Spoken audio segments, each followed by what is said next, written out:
Fenomena langka yang terjadi 33 tahun sekali nak terjadi, yakni gerhana matahari total pada 9 Maret 2016 KG. Peneliti, masyarakat, turis, sama pemerintah mulai bersiap menyambut gerhana matahari total tersebut.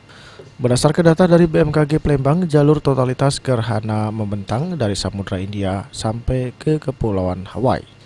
Jalur gerhana tersebut melebar 155 sampai 160 km dan terbentang sejauh 1.200 sampai 1.300 km yang kali ini melewati 12 provinsi di Indonesia. Provinsi-provinsi tersebut ialah Sumatera Barat, Bengkulu, Jambi, Sumatera Selatan, dan Bangka Belitung.